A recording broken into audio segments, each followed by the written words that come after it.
감동적인 찬양 감사합니다. 오늘 저는 너희는 세상의 빛이라 라는 제목으로 말씀을 드리겠습니다. 성경 다니엘서 1장 1절은 이렇게 시작합니다.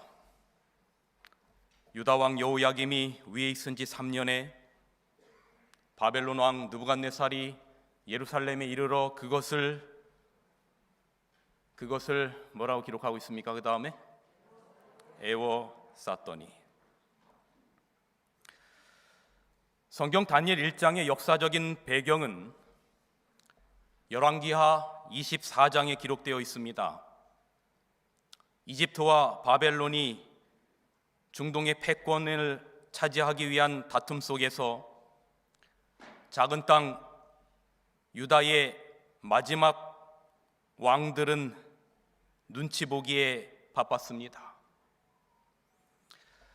앞에 여러분 혹시 글자가 작아서 잘 안 보일지도 모르겠지만 남유다의 마지막 왕들은 요시야, 여호야긴, 시드기야라고 하는 유다의 마지막 왕들은 이집트와 바벨론의 중동의 패권 다툼 속에서 힘들게 눈치 보기에 바쁜 삶을 살 때였습니다.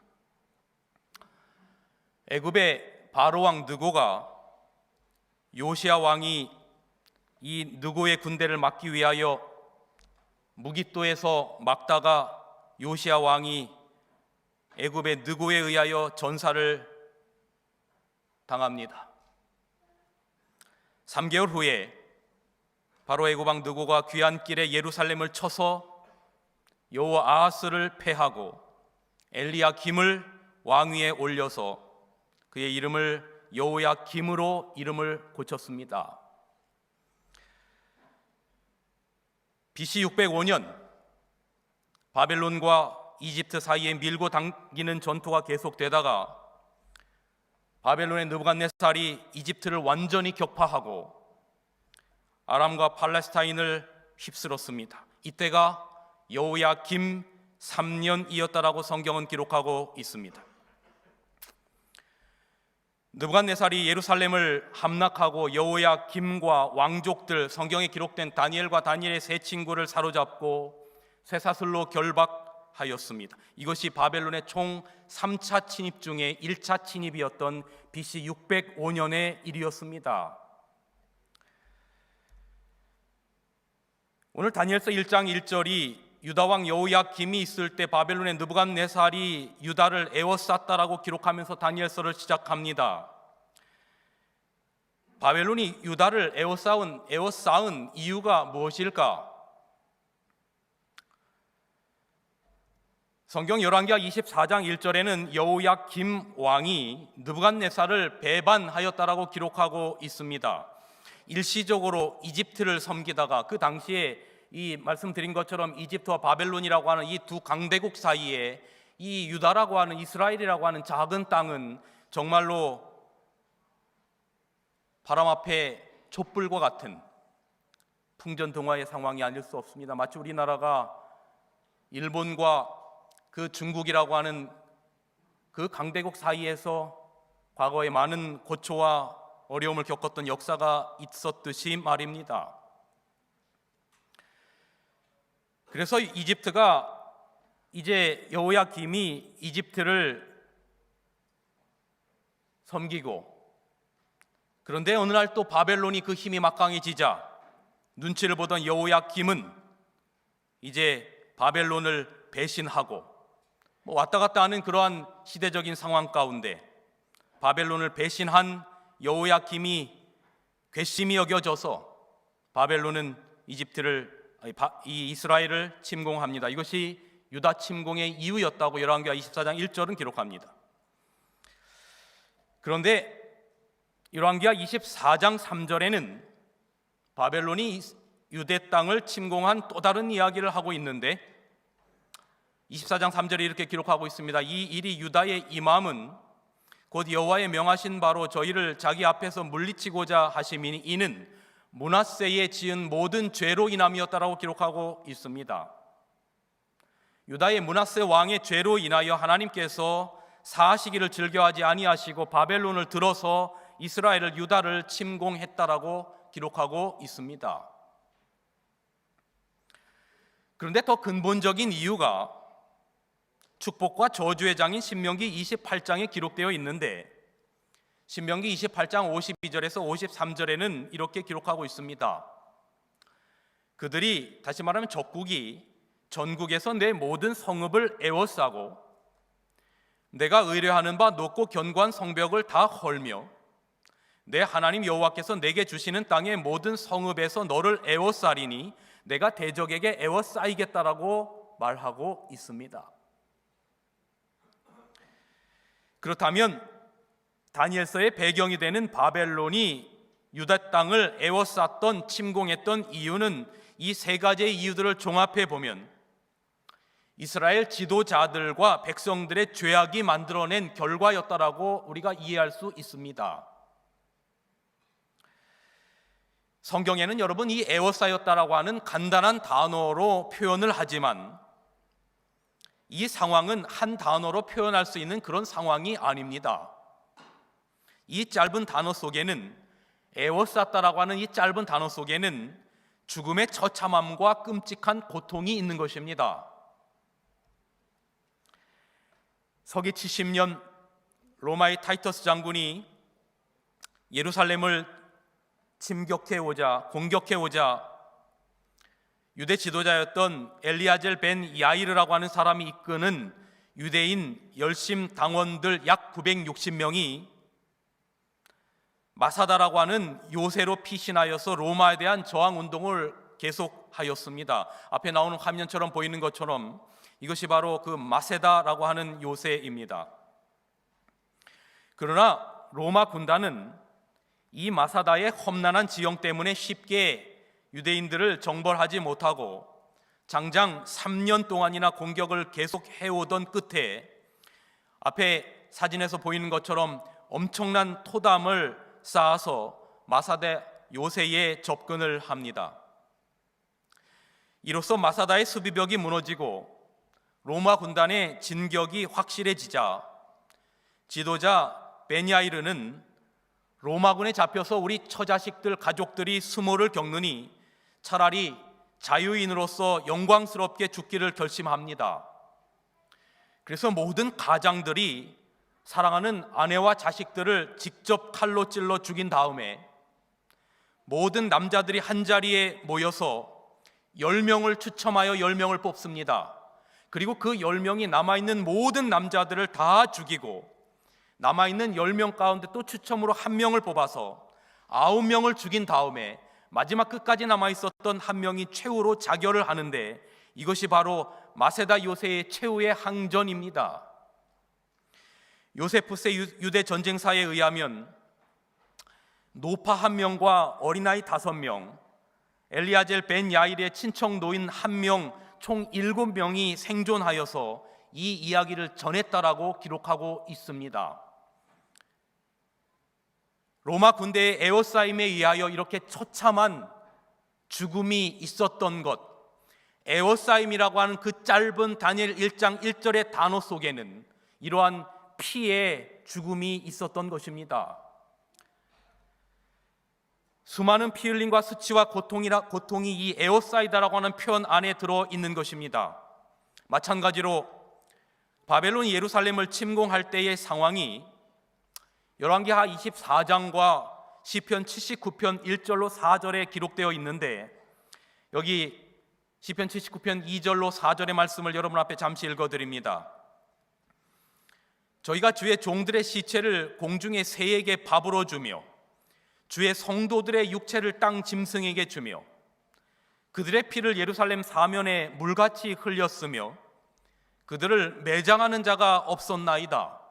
우리는 우리 이웃에게 비방거리가 되며 우리를 애운 자에게 조소와 조롱거리가 되었나이다라고 기록하고 있습니다. 바벨론의 에워싸임 침공으로 말미암아 주의 성전이 더럽혀지고 예루살렘은 돌무더기가 된 것입니다. 그런데 이 바벨론의 에워싸임 속에는 사람들만 에워싸여진 것이 아니라 하나님의 성전의 거룩한 기구들까지도 바벨론 땅으로 옮겨지게 됩니다. 다니엘서 1장 2절에는 이렇게 기록합니다. 주께서 유다 왕 여호야김과 하나님의 전 기구의 얼마를 바벨론 왕의 손에 붙이셨다라고 기록하고 있고, 이 표현을 조금 현대인의 어법에 맞는 표현으로 바꾼 바른 성경에는 이렇게 기록합니다. 주께서 유다 왕 여호야김과 하나님의 성전 기물들 중 일부를 그의 손 바벨론 왕 느부갓네살의 손에 넘겨 주었으므로 라고 기록합니다. 바벨론 1차 침입 때 성전의 기구들이 바벨론으로 옮겨졌고, 그러나 일부는 옮겨지지 않았습니다. 예레미야 27장에 보면 옮겨가지 아니한 기구들이, 어떤 성전 안의 기구들은 옮겨가지 않았는지를 설명하고 있는데, 예레미야 27장 19절에 보면 그 부피가 너무 커서 바벨론 군대들이 움직일 수 없었던 성전의 기둥들과 그리고 놋바다와 받침들 외의 몇 기구들은 옮길 수 없었다라고 기록하고 있습니다. 그 외에 다른 기구들은 다 바벨론으로 이제 옮겨져서 바벨론 시내 보고 안에 갇혀지게 됩니다. 그래서 그때의 상황을 예레미야가 잘 알고 있기 때문에 예레미야 27장 18절에는 이렇게 기록하고 있습니다. 예루살렘에 남아있는 기구가, 많은 기구들은 다 바벨론에 의하여 약탈당해서 갔고, 마치 옛날 우리 일제시대에 우리나라의 국보급 문화재들이 일본에 수탈되어 갔던 것처럼, 그러나 그 부피가 커서 움직일 수 없었던 예루살렘에 남아있는 기구가 바벨론으로 옮겨가지 않도록 하나님께 구하라라고 하는 예레미야의 간절한 음성이 있습니다. 여러분 앞에 질문을 드립니다. 하나님의 성전 안에서, 하나님의 성소 안에서 가장 거룩했던 성물이 있다면 그것은 당연히 뭘까요? 하나님의 법궤가 들어있는 하나님의 언약궤일 것입니다. 그렇다면 바벨론이 침공할 때에 십계명이 들어있는 하나님의 언약궤 법궤는 어떻게 되었을까? 성경에는 그것에 대한 이야기는 기록하고 있지 않습니다.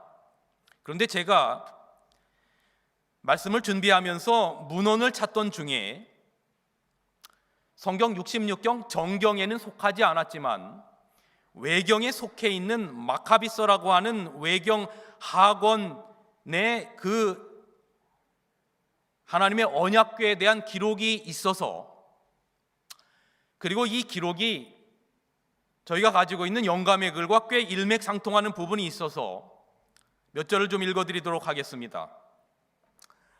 마카비스 학원 2장 4절로 5절입니다.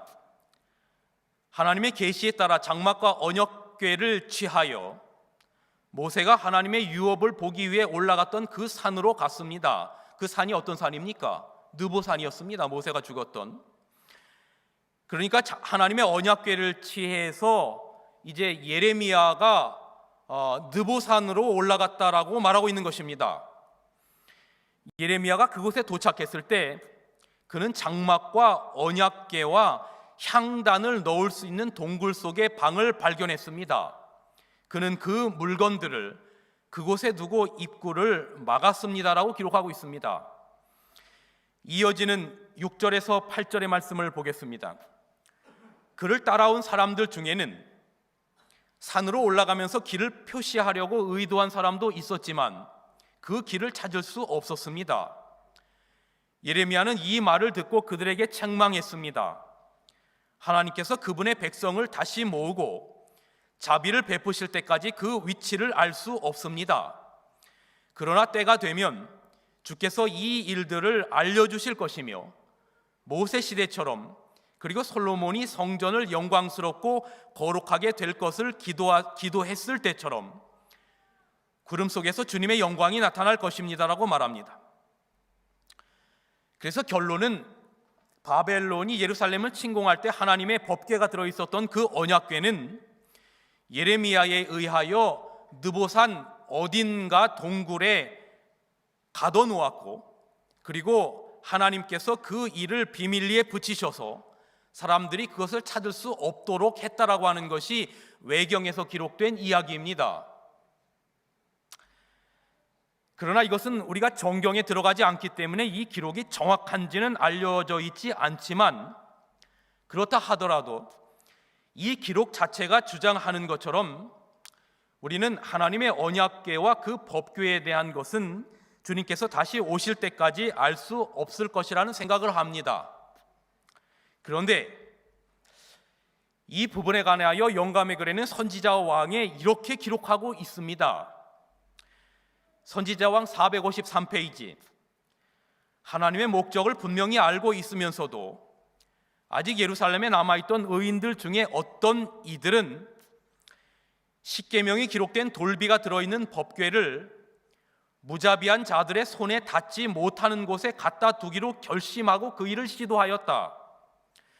그들은 슬프고 비통한 마음으로 법궤를 굴 속에 감추었다. 그러니까 이 선지자 왕의 이야기와 외경에 있는 마카비서의 이야기가 꽤 일맥상통합니다. 슬프고 비통한 마음으로 법궤를 굴 속에 감추었다. 이스라엘과 유대 백성들의 죄로 인하여 그것들은 그들에게서 숨겨졌으며 다시 그들이 찾을 수 없었다. 그 법궤는 아직도 숨겨져 있다. 이것은 감춰진 일에 결코 침해를 당하지 아니하였다고 기록하고 있습니다. 그러므로 BC 605년에 바벨론이 예루살렘을 침공할 때 하나님의 언약궤는 마카비서에 기록된 것처럼 예레미야의 또 일부의 사람들의 손에 의하여 굴 속에 감추어졌든지, 여기 선지자 왕에는 그들이 누군지를 기록하고 있지는 않지만 어쨌든 비통한 마음으로 하나님의 법궤를 숨겨졌고, 그 하나님의 법궤는 BC 605년 이후로 지금까지 결단코 침해를 당하지 아니하였다라고 기록하는 것을 보아서는 하나님께서 하나님의 특별한 섭리 아래 숨겨놓은 것이 분명합니다. 그런데 흥미롭게도 요한계시록 11장 19절에는 하늘 성소에 언약궤가 있다라고 기록하고 있습니다. 요한계시록 11장 19절. 이에 하늘에 있는 하나님의 성전이 열리니 성전 안에 하나님의 언약궤가 보였다라고 기록하고 있습니다. 그렇다면 궁금한 것은 이것입니다. 요한계시록 11장 19절에 나타나는 하나님의 하늘 성소 안의 언약궤가 바벨론이 예루살렘을 에워싸고 침공했을 때 몇 의인들에 의하여 숨겨진 모세가 지은 바로 그 언약궤일까? 그 같은 언약궤일까? 그건 확실치 않습니다. 우리는 이 땅에서 있었던 모세가 만든 성막에 있는 물건이 히브리서 9장 23절에 의하면 하늘에 있는 것들의 모형이며, 성소 자체는 히브리서 8장 5절의 기별처럼 하늘에 있는 것들의 모형과 그림자라고 하는 것을 압니다. 계시록 11장의 이야기는 예수님이 땅에 재림하시기 직전에 마지막 심판의 때가 도래하는 사건을 알리는 7번째 나팔 소리를 다룹니다. 요한이 하늘에 있는 언약궤를 잠깐 보게 되는 것은 아마 하나님께서 당신의 백성들을 결단코 잊지 않으셨으며 그들과 함께 계시며 주님께서 지금 하늘 지성소에서 당신의 피를 가지고 중보 사역을 하고 계심을 보여주시는 장면입니다. 그런데 여기 엘렌 화이트는 그 하늘 지성소의 언약궤 안에 들어있는 십계명, 즉 두 돌비는 모세가 시내산에서 하나님께로 받았던 그 원형이 그대로 보존되어 있다라고 기록하고 있습니다. 여기 영감의 글의 말씀 읽어드립니다. 하늘의 기록 보관소, 하나님의 언약궤 속에는 두 돌비에 기록된 십계명의 원본이 안전하게 보관되어 있다. 이 땅에 어떤 세도가라도 시온소 아래 그 거룩한 곳에 그 돌판들을 꺼내어 올 만한 권세를 갖고 있지는 못하다라고 기록하고 있습니다. 그러므로 법궤가 들어있는 언약궤 자체는 모세가 지은 것이 아닐지는 모르나 하늘에 있는 그 언약궤가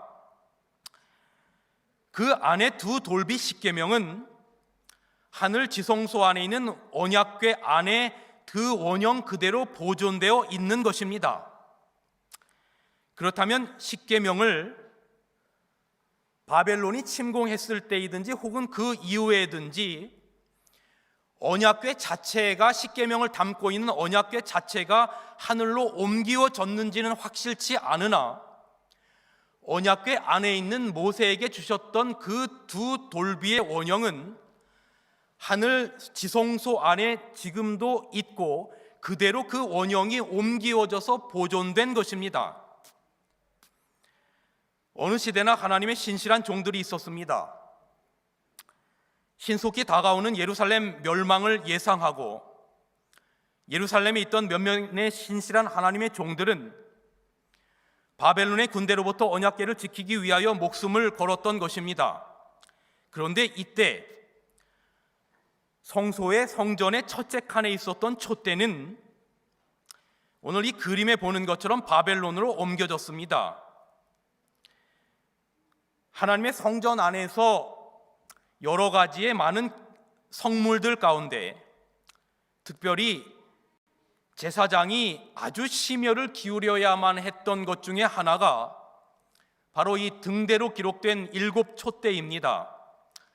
출애굽기 27장에 보면 제사장이 아침 저녁으로 이 촛대를 검사하여서 결단코 꺼지지 말도록 해야 했던 것이 이 촛대인데 어둡고 황량했던 시대를 비추어야 했던 성전의 촛대가 이스라엘 백성들과 지도자들의 죄악으로 말미암아 바벨론이 침공하면서 그 촛대가 바벨론으로 옮겨지게 되었고 바벨론 신의 창고에 갇혀버리게 된 것입니다.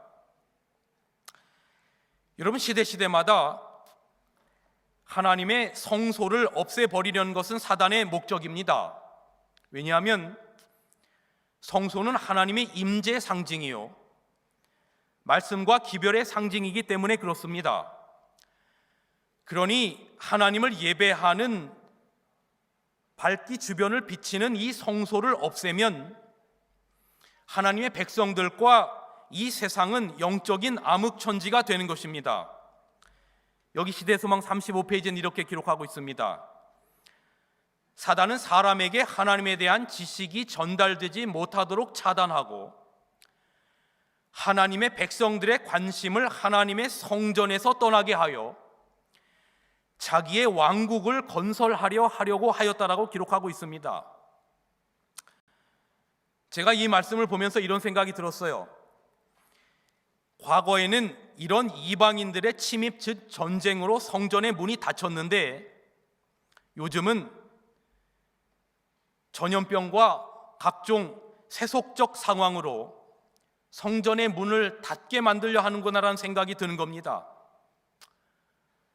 물론 신약시대의 성전이라고 하는 것이 구약시대처럼 어떤 건물만을 의미하는 것이 아니고 성도들이 계시고 성도들이 모인 곳을 하나님께서 계시는 거룩한 성전이라고 했습니다.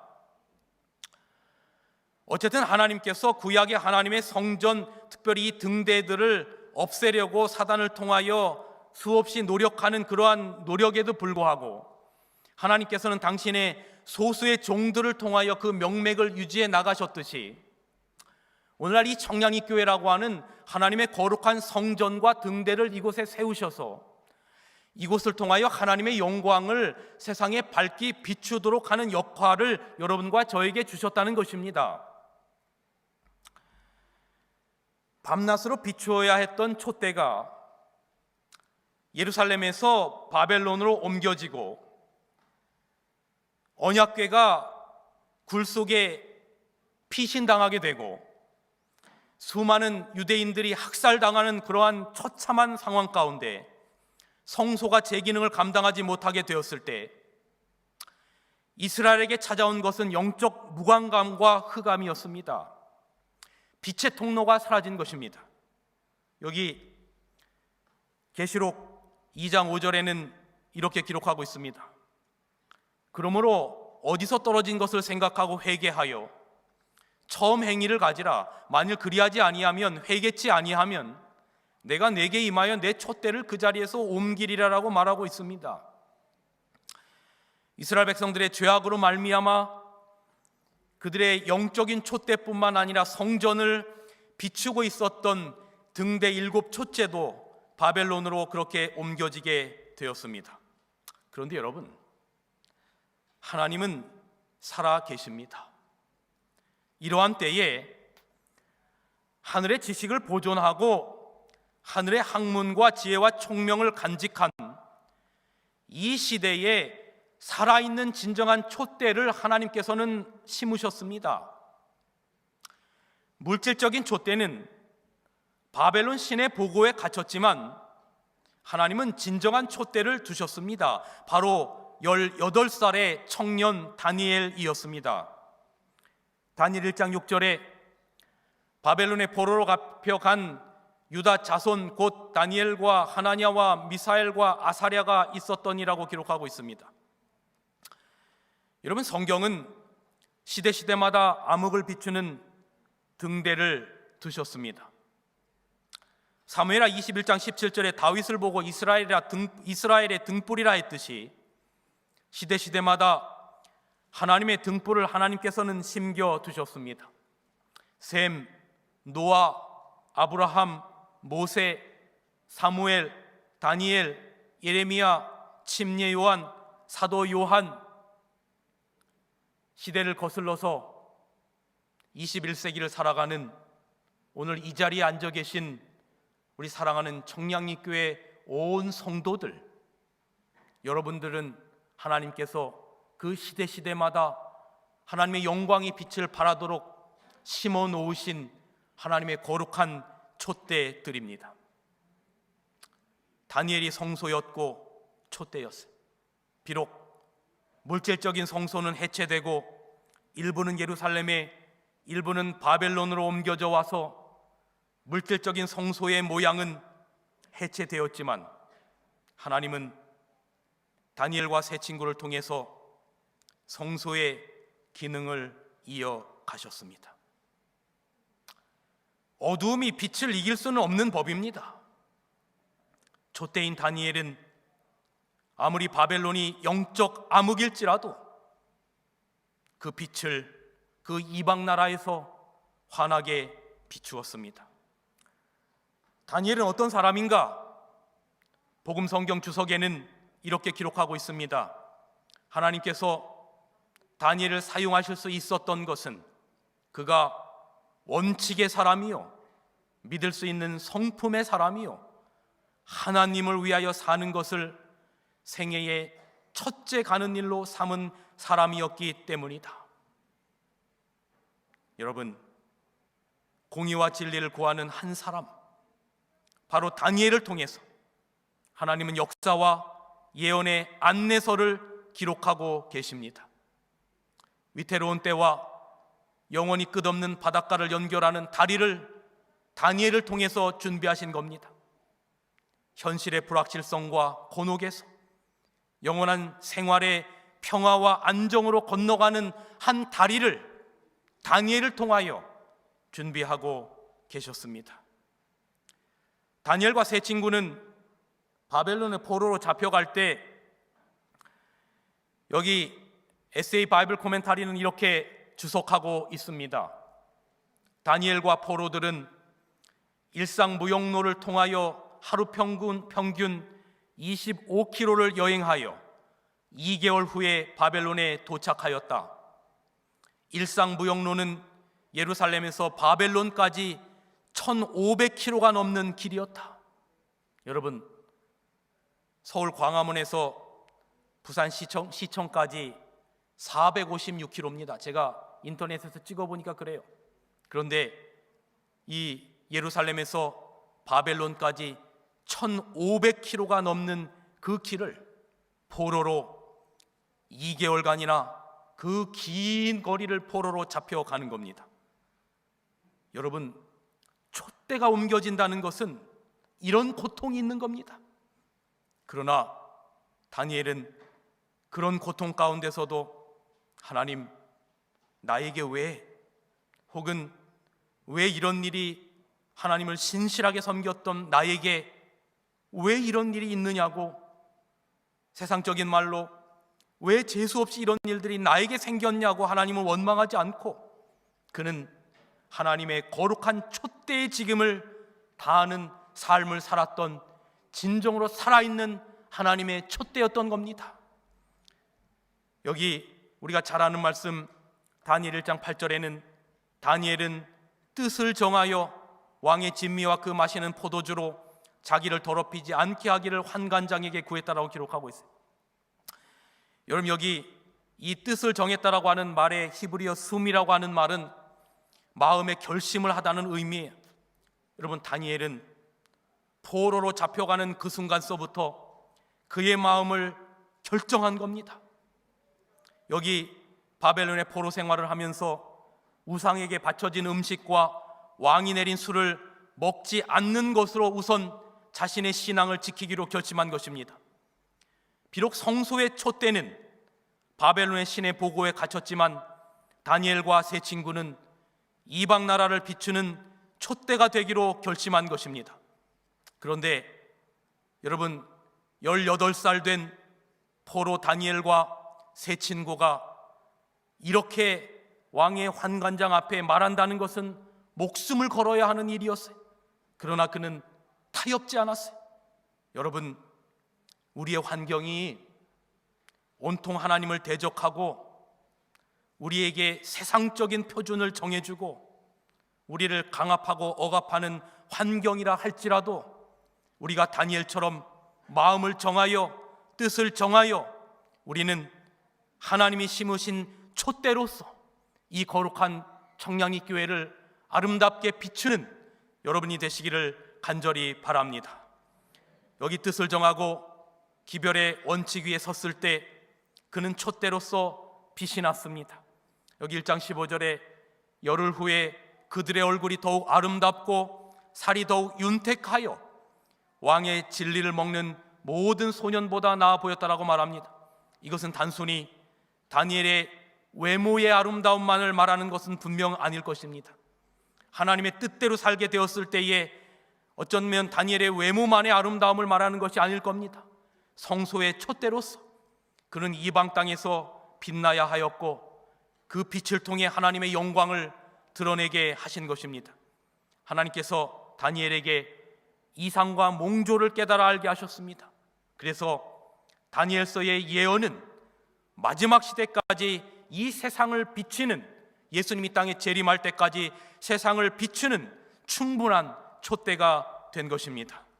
여기 실물교훈 418페이지, 빛은 축복이 되나니 곧 감사치 아니하고 거룩지도 아니하고 부패된 세상에 그의 보화를 쏟아붓는 우주적인 축복이다.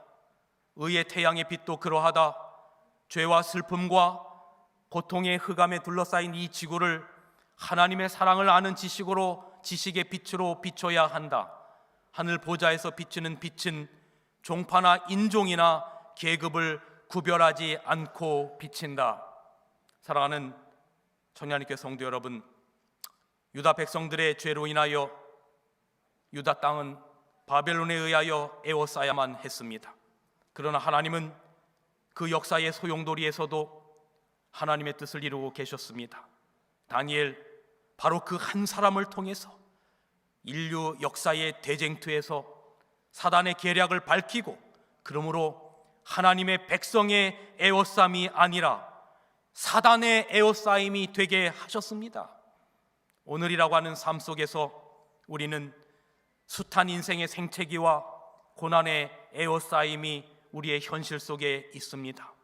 그러나 성도 여러분이시여, 우리가 다니엘과 같은 하나님의 말씀의 원칙과 그분의 사랑의 품성을 드러내는 그 촛대 한 사람으로 살아간다면 우리도 또한 이 세상에서 영원한 나라로 건너는 한 다리를 준비하는 바로 그 한 사람이 바로 우리가 될 것입니다.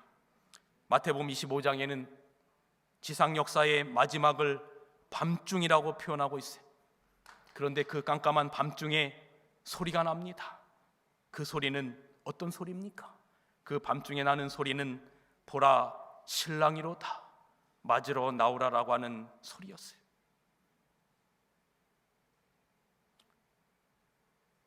보라 신랑이로다 맞으러 나오라. 제가 어릴 적에 시골촌에서 살다가 저희 고모부가 이 서울에 사셔서 간혹 서울에 올라가면 그 추운 겨울에 밖에서 나는 소리가 있었는데 그 소리가 뭔지 아십니까? 뭔 소리가 났습니까? 제가 지금 정확하게 기억나진 않습니다만 찹쌀떡 이런 소리, 구운 고구마 파는 소리. 지상 역사의 마지막을 밤중이라고 표현하는 우리는 예수님께서 이 땅에 오시기 바로 직전 엄중한 시대에 그 밤중 시대에 살아가고 있습니다. 그런데 그 밤중에 소리가 납니다. 신랑이로다 신랑이로다 맞으러 나오라. 신랑이로다 맞으러 나오라. 신랑이로다 맞으러 나오라. 여러분, 이 소리가 날 때 우리는 과연 맞으러 나갈 준비를 하고 살아가고 계십니까? 그 밤중에 신랑이로다 맞으러 나오라라고 하는 소리가 날 때 신랑을 맞을 수 있는 사람은 열처녀의 비유에 보니까 등불이 켜진 사람만 신랑을 맞으러 나갈 수 있어요. 밤중과 같은 영적 암흑기에 성소의 기구들이 바벨론으로 다 옮겨지고 바벨론의 신의 보고의 빛의 기구들이 다 갇혔습니다. 오늘 우리가 살아가는 이 세상은 어쩌면 하나님의 말씀보다는 세상의 가치관으로 인하여 암흑천지 가운데 있는 세상인지 모릅니다. 하나님을 섬긴다는 것도 나의 생각과 나의 뜻대로 섬기는 세상 가운데 살아가고 있는지 모릅니다.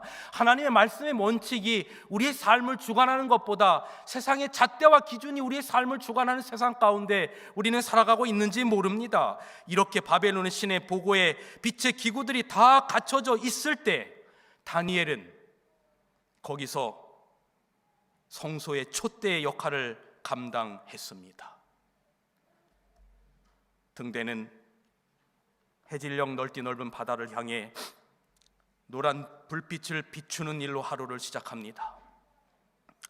배들이 길을 잃지 않도록 바다 멀리까지 불빛을 비추어주는 것이 등대의 임무입니다. 바람이 심하게 부는 날에도, 거센 파도가 휘몰아치는 날에도, 안개가 자욱히 끼어서 아무것도 보이지 않는 날에도, 한겨울 세상이 모두 꽁꽁 얼어붙은 날에도 등대는 한결같이 바다를 향해서 외치고 있습니다. 여기 있어요. 등대가 여기 있어요. 등대의 외침은 고독한 자신의 존재를 알리는 소리이자 이곳에 존재하는 자신을 믿고 멀리까지 무사히 항해하라는 인사이자 당부이기도 합니다. 다니엘은 이러한 등대의 역할을 바벨론에서 했던 겁니다. 가장 어두운 시대적 상황의 포로가 되어서 그 시대를 비추는 등불이 되었던 겁니다. 그리고 그가 기록한 다니엘서 1장부터 12장까지의 예언은 예수님의 재림의 날을 비치는 등대가 되었던 것입니다. 바라기는 오늘 우리도 하나님의 촛대 등대 역할을 감당할 수 있었으면 좋겠습니다. 성령의 불을 통하여 식별력과 분별력을 가지고 하나님의 뜻을 깨달아 알 수 있었던 다니엘과 같은 사람, 그 같은 사람이 되기 위하여 오늘도 우리는 말씀의 반석 위에 뜻을 정합니다. 참 고별설교라고 하기도 송구한 1년의 짧은 담임 목사직을 내려놓으며 만감이 교차합니다. 첫 부임 설교의 설레임과 떨림이 아직도 마음속에 남아 있는데, 아직도 청년의 교회를 향한 열정이 남아 있는데 내려놓아야만 하는 상황이 너무도 아쉽지만, 이도 하나님의 뜻이라 받아들이며 여러분들에게 마지막으로 당부드리고 싶은 것은 이것입니다. 성도 여러분, 다니엘처럼 뜻을 정하여 온전히 말씀에 순종하는 삶을 사시기를 간절히 바랍니다. 어떤 상황에서라도 좌로나 우로나 흔들리지 마시기를 바랍니다. 세상의 기준과 잣대와 사람들의 비아냥거림에 좌지우지 되지 마시고, 다니엘처럼 뜻을 정하여 하나님의 뜻을 세상에 전해야 할 청량리 교회의 촛대가 되어서 세상을 말씀의 빛으로 비출 수 있는 여러분 모두가 되시기를 주님의 이름으로 간절히 기도합니다. 그리고 우리 영원히 이별이 없는 하늘나라에서 주님 재림하실 때 그곳에 가서 영원토록 행복하게 살아가십시다. 제가 청량리 교회에 2001년 전 부임할 때 우리 이경호 목사님께서 끝내주는 목사가 온다고 하셨다고 우리 고영호 장로님께서 보실 때마다 그 얘기를 하셨는데, 저도 후임자를 위해서 뭔가 한마디를 하고 내려가야 되는데 그거보다 더 좋은 말이 떠오르지가 않아요. 그래서 단상에서 죽여주는 목사님이 오십니다 이렇게 말할 수도 없고, 새롭게 부임하시는 우리 박상익, 신정훈, 김진호 세 분의 목사님들 정말로 훌륭한 주의 종들이십니다. 그냥 괜히 저러는 게 아니고, 여러분이 보시면 이제 전임자들은 기억에도 안 날 만큼 그렇게 좋은 분들이십니다. 협력하셔서 더 큰 일을 이루시기를 간절히 바랍니다. 너희는 세상의 빛이라. 산 위에 있는 동네가 숨겨지지 못할 것이요, 사람이 등불을 켜서 말 아래 두지 아니하고 등경 위에 두나니 이러므로 집안 모든 사람에게 비치느니라.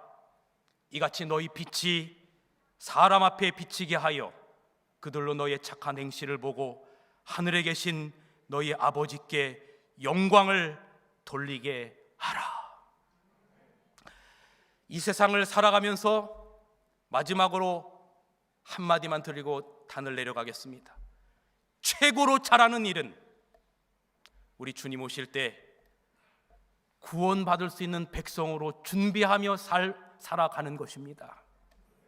그렇게 촛대 역할을 하면서 살아가다가 잠깐 후에 우리 주님 영광 가운데 이 땅에 오실 때 우리 다 같이 주님 만나는 여러분과 제가 되기를 간절히 바랍니다. 한 분 한 분 다 감사 인사를 드릴 수 없습니다. 왜냐하면 제가 1년 동안 설교하면서 항상 시간을 12시 조금 넘어서 끝났거든요. 그래서 마지막 시간이라도 4분 일찍 끝내려고 합니다. 그래서 여러분 모두에게 진정으로 감사를 드리고 늘 건강하십시오. 그러나 저희는 떠나는 게 아니고 여러분 계속 뵐 테니까 그래서 그냥 예쁘게 봐주시고, 우리 청량리 교회 모든 성도들, 저도 이제 우리 청량리 교회 교인으로서 여러분들과 함께 하늘까지 가도록 하겠습니다. 여러분 믿음 안에서 승리하시고 건강하시고 하늘의 축복이 늘 함께 하시기를 주님의 이름으로 축원하면서 말씀을 줄이겠습니다.